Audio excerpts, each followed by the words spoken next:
Christophe Nijam, secrétaire général de Finance Watch, à qui je passe la parole. Mr. Chairman.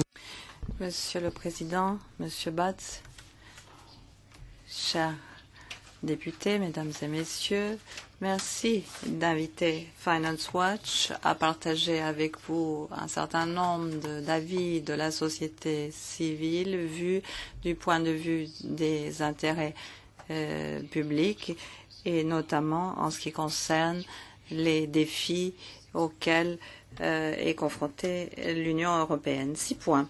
Premier point, l'existence de quelques petits chevauchements est un coût pas très important à payer comparé au coût d'une réglementation insuffisante. Deuxième point, la Commission européenne qui a procédé à une évaluation exhaustive en 2014 a en fait trouvé que la législation qui avait été adoptée, les législations, étaient positives.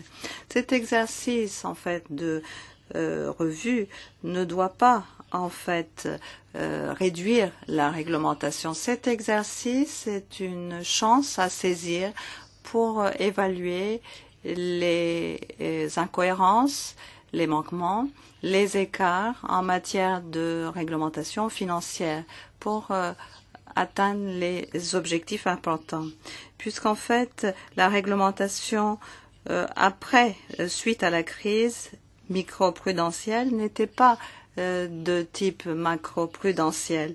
C'est-à-dire que le système n'a pas été appréhendé dans son ensemble pour faire en sorte que les établissements ne soient pas confrontés à des problèmes de façon parallèle. Il existe encore des risques du point de vue de stabilité financière, du point de vue des citoyens et des contribuables. Regardez la volatilité des marchés dont ont fait preuve les marchés dans les semaines passées, un taux d'intérêt proche de 0.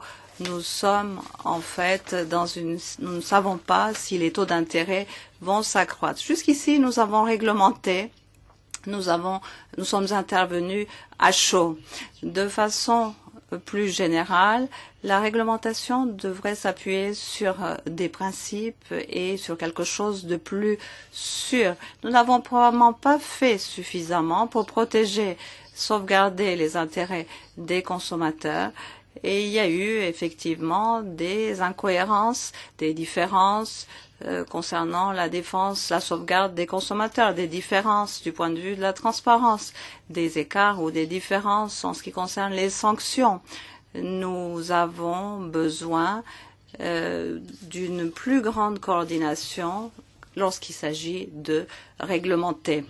Le 5e point dont je voudrais évoquer avec vous est que l'idée que la mission a été accomplie et que maintenant nous devons nous concentrer sur la croissance et l'emploi est une approche dangereuse. Pourquoi? Parce que cela sous-entend une fausse opposition, c'est-à-dire un choix, un arbitrage à faire entre réglementer et la croissance et l'emploi. Par ailleurs, la stabilité financière est une condition préliminaire pour une croissance durable. Comme l'a dit Andrea Enria de l'Autorité bancaire européenne, la contribution principale que la finance peut apporter à la croissance est de ne pas provoquer une crise financière. Regardez le nombre croissant d'études de recherche émanant du FMI, de l'OCDE, de la Banque des règlements internationaux, qui indiquent que trop de finances empêchent la croissance, est une entrave à la croissance. Pour conclure, j'aimerais vous dire qu'à un moment où un élan politique se déplace